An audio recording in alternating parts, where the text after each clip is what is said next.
하나님의 말씀은 요한일서 3장 19절에서 22절의 말씀입니다. 이로써 우리가 진리에 속한 줄을 알고 또 우리 마음을 주 앞에서 굳세게 하리로다. 우리 마음이 혹 우리를 책망할 일이 있거든 하물며 우리 마음보다 크시고 모든 것을 아시는 하나님일까 보냐. 사랑하는 자들아, 만일 우리 마음이 우리를 책망할 것이 없으면 하나님 앞에서 담대함을 얻고 무엇이든지 구하는 바를 그에게 받나니 이는 우리가 그의 계명들을 지키고 그 앞에서 기뻐하시는 것을 행함이라. 아멘. 우리 하나님 말씀 묵상하기 전에 다시 한번 기도하시겠습니다. 하나님 아버지, 감사합니다. 저희들 사랑하시고 긍휼히 여기셔서 평강 주시고 연약하지만 저희들이 건강 지켜주시고 일마다 때마다 저희와 함께 계셔서 저희들을 도우시고 이끄시는 자비로우신 하나님, 오늘 하나님 앞에 나와 찬송을 통하여 회개하게 하시고 찬송을 통하여 감사드리게 하시고 찬송을 통하여 간구드릴 수 있는 이 은혜를 허락하여 주신 것을 감사드립니다. 하나님, 이 시간 하나님의 말씀을 저희들이 묵상할 때 하나님께서 그 말씀을 풀어주시고 가르쳐주시고 깨닫게 하여 주시고 깨달은 바 말씀을 저희들이 마음속에 간직하고 그 말씀 따라 살아갈 수 있도록 저희들을 붙들어 주시고 인도하여 주시옵소서. 모든 것 감사드리며 예수님의 이름으로 기도하옵나이다. 아멘. 할렐루야. 서로의 평강의 복을 기원하는 마음으로 샬롬 서로 인사 나누시기 바랍니다. 샬롬. 샬롬. 오늘도 수요 예배 잘 나오셨습니다. 우리가 연말을 향해서 나아가고 있어서 마음이 분주하실 터인데도 3일 저녁 수요 예배 잘 나오셨습니다. 저는 개인적으로 저희 집사람이 조카 결혼식이 있어서 한국에 갔어요. 이제 내일 돌아오는데 교인 중에 저한테 가끔 그런 분이 있어요. 어떻게 잘 지내시느냐고. 그래서 제가 잘 지내고 있다고 그렇게 얘기를 했더니 그런 말 하지 말라고. 사모님이 돌아오면 안심하고 자주 한국에 나갈 거니까 그런 말을 하지 말라고 해서 제가 어떻게 좀 초췌하게 보일 수가 없을까, 금식을 좀 할까. 그런데 여의치 않았습니다. 그런데 벌써 돌아올 때가 되었습니다. 우리 하나님 앞에 기도할 때 우리 마음에 담대함이 있어서 기도하는 바를 하나님이 들으시고 응답해 주시는 기도 응답이 풍성한 삶을 살 수 있다면 얼마나 좋을까요? 어떻게 하면 우리 마음이 담대함을 얻어서 우리가 간구하는 바를 하나님이 응답해 주시는 그런 기도 생활을 할 수가 있을까요? 오늘 22절 말씀 한번 같이 읽겠습니다. 22절 말씀 같이 읽겠습니다. 시작. 무엇이든지 구하는 바를 그에게 받나니 이는 우리가 그의 계명들을 지키고 그 앞에서 기뻐하시는 것을 행함이라. 이 말씀 속에 무엇이든지 구하는 바를 그에게 받는다. 어떻게 하면 우리가 구하는 바를 하나님께 받을 수가 있을까? 그러려면 21절에 이렇게 살라 하는 말씀이 나오죠. 21절 말씀 역시 같이 읽겠습니다. 시작. 사랑하는 자들아, 만일 우리 마음이 우리를 책망할 것이 없으면 하나님 앞에서 담대함을 얻고. 만일 우리 마음이 우리를 책망할 것이 없으면 하나님 앞에서 담대함을 가지고 기도하며 살 수 있을 것이고, 그렇게 담대한 마음으로 마음의 담대함을 가지고 기도하는 바를 하나님이 들어주시지 않겠는가 하는 말씀이에요. 문제는 내가 어떻게 마음의 담대함을 얻을 수가 있는가? 우리 마음의 담대함의 세 가지 원천, 세 가지 군원을 여러분과 나누고자 합니다. 첫째로, 마음의 담대함을 얻으려면 준비해야 합니다. 우리가 왜 마음의 담대함을 잃게 되는가? 준비를 소홀히 하면 마음에 뭔가 꿀리는 것이 있고 눌리는 것이 있어서 담대해지지가 않아요. 물론 의지적으로 좀 담대해 봐야 되겠다 하지만 준비가 되어 있질 않으니까 담대할래도 담대해지지가 않는 것입니다. 그래서 너는 마음을 다하여 여호와를 의뢰하고 내 명철을 의지하지 말라. 너는 범사의 그를 인정하라. 그러면 내 길을 지도하시리라. 그래서 우리가 무슨 일이든지 준비를 잘 하면 우리가 담대함을 얻을 수가 있어요. 사업을 할 때나 인간관계에 있어서나 내게 주어진 과제를 수행해야 할 때 그때 내가 얼만큼 잘 준비했는가, 성실하게 준비했는가, 거기에서 담대함이 나오는 것입니다. 내가 준비를 소홀히 했구나 싶으면 마음에 뭔가 허전하고 그리고 담대한 마음이 떨어지게 되죠. 우리는 늘 살면서 준비하는 일을 잘 하지 못합니다. 실수도 많고 실패도 많고. 그러다 보니까 우리 하나님 앞에 나와서 기도할 때도 쭈뼛쭈뼛 담대하게 기도하지 못하고 내 부족과 내 잘못을 생각하면 하나님 앞에 담대히 간구를 드리지 못해요. 그러다 보니까 우리 기도에 믿음이 빠지고 힘이 빠져가지고 정말 우리가 하나님의 은혜의 보좌에 상달되는 믿음의 기도를 드리지 못하게 될 때가 종종 있습니다. 그래서 마음의 담대함을 얻고자 하는 자는 준비에 있어서 최선을 다하라. 무슨 일이든지 준비하는 자는 마음의 담대함을 얻을 수가 있어서 그가 기도하는 바를 하나님께서 들어 응답해 주신다는 약속이 오늘 본 말씀에 나와 있지 않습니까? 둘째로 마음의 담대함을 얻으려면 예수님의 보혈을 의지해야 합니다. 우리가 아무리 철저하게 준비를 했어도 인간은 불완전하기 때문에 또 실수가 나오고 또 실패가 생깁니다. 그때 내가 주님의 보혈을 의지하지 않으면 나는 담대함을 모두 다 잃어버리게 돼요. 그러면 기도 응답도 내게 떨어지지 않습니다. 나는 비록 실수 많고 허물 많고 부족한 자이지만 나를 성케하시는 주님의 보혈의 공로 의지해서 우리는 담대함을 얻을 수가 있습니다. 문제는 나의 부족, 나의 실수, 나의 죄악을 하나님 앞에 인정하는 것, 신하는 것, 그것이 우리 마음이 담대함을 얻게 되는 전환점이 되는 거예요. 성경 말씀에 그런 말씀을 기억하실 거예요.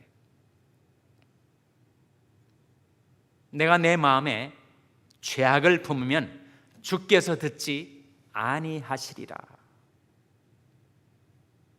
누구나 죄 짓고 살지만 그 죄를 자복하고 버리면 되는데 계속 완강하게 그 죄를 마음속에 품고 살면 기도가 막혀서 하나님 앞에 담대한 마음으로 기도도 못하고 응답도 못 받게 되는 거죠.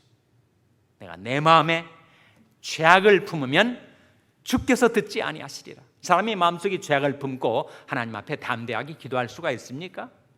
기도가 안 되죠. 자기 죄를 숨기는 자는 형통하지 못하나 죄를 자복하고 버리는 자는 불쌍히 여김을 받으리라. 자백 또는 자복은 같은 confession을 가리키는 것인데, 자백은 자기 죄악, 자기 잘못을 그대로 인정하는 것, 신하는 것. 그래서 그것을 신하니까 그것을 버리게 되는 것이 자복입니다. 만일 우리가 우리 죄를 자백하면 저는 미쁘시고 의로우사 우리 죄를 사하시며 모든 무리의 소리를 깨끗게 하실 것이요. 이 세상에 죄 안 짓고 살아가는 사람은 단 한 사람도 없습니다. 모든 사람이 죄를 범하였음에 하나님이 영광 이르지 못하였었어요. 그런데 내가 진 죄를 인정하고 신하고 그것을 버리고 자복하면 어떻게 된다고요? 불쌍히 여김을 받으리라. 우리 마음의 담대함의 근원은 그래서 둘째로 예수님의 보혈입니다. 주님의 보혈이 허물진 백성된 내 마음에 담대함을 가져다 줘요. 죄가 너희를 주관치 못하리니 이는 내가 법 아래 있지 아니하고 은혜 아래 있음이니라. 내가 은혜 아래 있다는 것을, 내가 십자가의 은혜 아래 있다는 것을, 지금도 흐르는 십자가의 보혈이 공로 아래 있다는 것을 깨달은 자는 자기 허물과 죄악을 되돌아볼 때도 주님의 보혈을 의지하니까 담대함을 얻을 수가 있게 되는 것입니다. 저가 빛 가운데 계신 것 같이 우리도 빛 가운데 행하면, 저는 물론 하나님을 가리키죠. 하나님이 빛 가운데 계신 것 같이 우리도 빛 가운데 행하면 하나님과 우리 사이에 사귐이 있고 그 아들 예수의 피가 우리를 모든 죄에서 깨끗하게 하실 것이요. 그래서 마음의 담대함을 얻는 길, 그것은 바로 예수님의 보혈을 의지하는 것. 그 보혈의 공로, 그 보혈의 능력을 의지할 때 우리 마음은 담대함을 얻게 되고, 내 비록 허물과 죄악투성이 인간이지만 예수님의 보혈의 공로 의지해서 내가 담대하게 하나님 앞에 나가서 기도할 수 있다. 성경이 이렇게 말씀하고 있지 않습니까?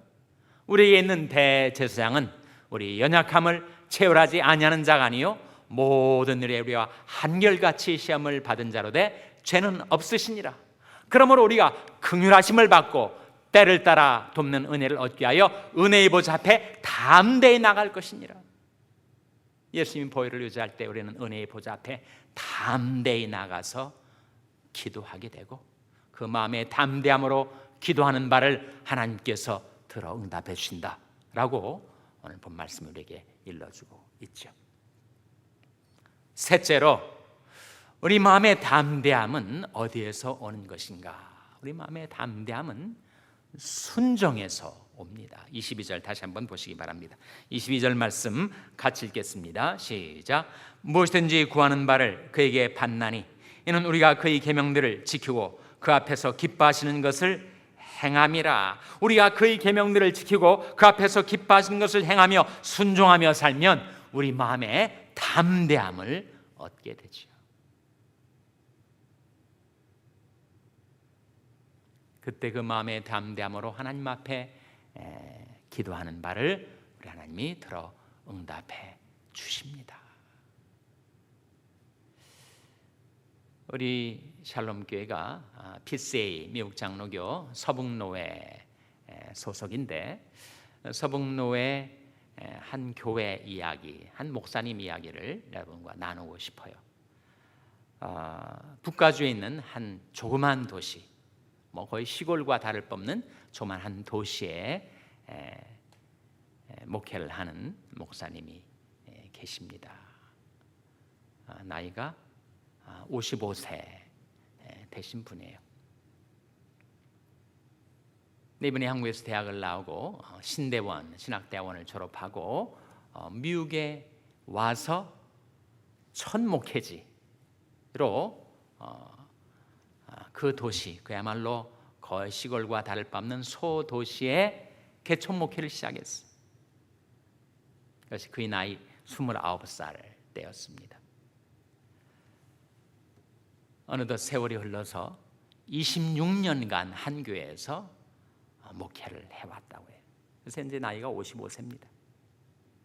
그 도시에는 웬만한 미국 도시 어디를 가나 어느 줄을 가나 한인교회들이 많지 않습니까? 대도시는 말할 것도 없고 중도시, 소도시에도 한인교회들이 항상 여러 개 있는데 그 도시, 지역은 너무 외진데라서 북가주에서도 그런 장소가 있더라고요. 너무 외진데라서 한인교회가 딱 2개밖에 없어요. 한교회는 침례교회인데 한 10몇 명 되는 교인들이 있다고 합니다. 이 교회는 수백 명 교인들이 모여요.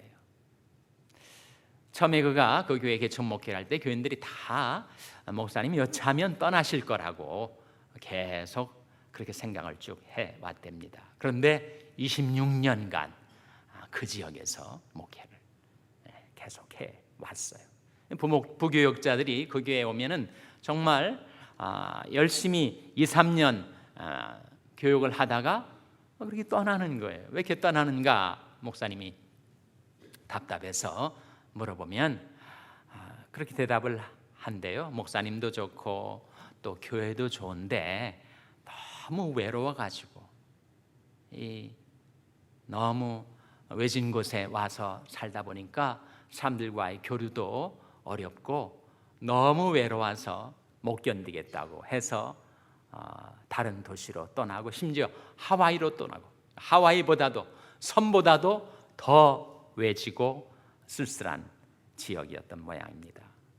그런 교회에서 어떻게 뚝심 있게 한 교회에서 젊은 날부터 지금까지 26년간을 꾸준히 목회를 해서 정말 허벌판 같았던 곳에 아름다운 예배당을 세우고 대형 교회는 아니지만 그 지역에서 가장 중심적인 교회로 우뚝 서서 어떻게 뚝심 있게 한 교회에서 26년을 목회를 해왔는가. 제가 이번에 아틀랜타를 다녀오면서 그 목사님과 룸메이트가 돼가지고 이런저런 얘기를 나누면서 26년간을 어떻게 그 외진 데서 산골짜기 같은 곳에서 버틸 수가 있었느냐고 제가 그렇게 질문을 하지 않았겠습니까? 2가지를 얘기하더라고요. 하나는 자기도 물론 외로웠겠지만 자기 집사람이 함께 있어서 자기는 견딜 수가 있었다. 그러니까 사모님과의 관계가 참 좋은 그런 목사님인가 봅니다. 그러니까 세상에 모든 사람들이 사라져도 자기 배우자, 자기 남편, 자기 아내만 있어도 그 마음이 외롭지 않고 든든할 수가 있는가 봅니다. 그래서 자기가 하여튼 26년간 거기서 버틸 수 있었던 것은 자기 집사람이 늘 함께 있었기 때문이다. 이런 얘기를 하시고 또 한 가지 이유, 또 한 가지 자기를 지탱해 줄 수 있었던 것은 바로 자기 집사람이나 자기나 중보기도의 삶에 자기들이 몰두했었다. 그런 얘기를 하더라고요. 그래서 교회에서 그렇게 중보기도하는 교인들이 많이 일어나고 시골 교회지만 정말 뜨거운 신앙을 가지고 신앙생활하는 열정적인 교인들이 그렇게 생겨나게 된 것이 바로 기도에서 나온 것이었다. 그렇게 이야기를 하더라고요. 우리가 하나님의 말씀, 하나님의 명령에 순종한다 할 때 어떤 명령에 순종해야 우리가 마음에 담대함을 얻고 기도하는 바를 응답받을 수가 있는가? 성경에 많은 명령이 나오지만 뚜렷한 명령 가운데 하나가 하나님의 뜻은 이것이니 너희 거룩함이라. 곧 음란을 버리고 각각 거룩함과 존귀함으로 자기 안에 취할 줄을 알라. 배우자에 대한 사랑의 명령이죠. 두 번째는 깨어 기도하라는 기도의 명령입니다. 우리가 순종해야 될 명령. 여러분, 우리가 만일 자신의 배우자를 사랑치 못한다면 내가 온 인류를 사랑한다 하는 말들은 다 공허한 말이죠. 거짓말이죠. 정말 하나님이 짝져준 자기 배우자를 사랑치 못하는 사람이 어떻게 이웃을 사랑하며 인류를 사랑할 수가 있겠습니까? 하나님의 뜻은 이것이니 너희 거룩함이라. 곧 음란을 버리고 각각 거룩함과 존귀함으로 자기 아내 취할 줄 알라. 그 목사님이 가졌던 그런 기도의 담대함은 바로 그 배우자에게의 충실, 그를 사랑하는 사랑의 기쁨 속에서 그 어려운 목회를 견뎌오지 않았겠는가 하는 생각을 제가 하게 되었습니다. 그리고 하나님의 명령, 시험에 들지 않게 깨어있어 기도하라. 선줄로 생각하는 자는 넘어질까 조심하라. 우리가 다 넘어질까 조심하며 살아야 되는데 어떻게 해야 그렇게 사는가? 깨어 기도하는 수밖에 없습니다. 간악한 마귀가 호시탐탐 우리를 쓰러뜨리려고 노리고 있는데 우리가 기도하지 않으면 우리는 무방비 상태에서 그냥 공격을 당하고 쓰러질 수밖에 없어요. 시험에 들고 실족할 수밖에 없습니다. 그래서 거듭되는 명령, 그것은 바로 깨어 기도하라. 쉬지 말고 기도하라. 모든 기도와 간구로 하라. 그 목사님이 그렇게 배우자를 사랑하고 기도 생활에 전념했었기에 그 젊은 날 시골교회에 와가지고 26년간을 버티면서 그 지역 굴지의 교회를 목회해낼 수 있는 원동력이 되지 않았겠는가 싶습니다. 우리 마음의 담대함을 가지고 우리 하나님 앞에 나가서 믿음으로 간구할 때 우리가 응답을 받게 되는데, 우리 마음의 담대함은 어디에서 오는가? 세 가지 군원. 첫째는 준비, 둘째는 보혈, 셋째는 순종입니다.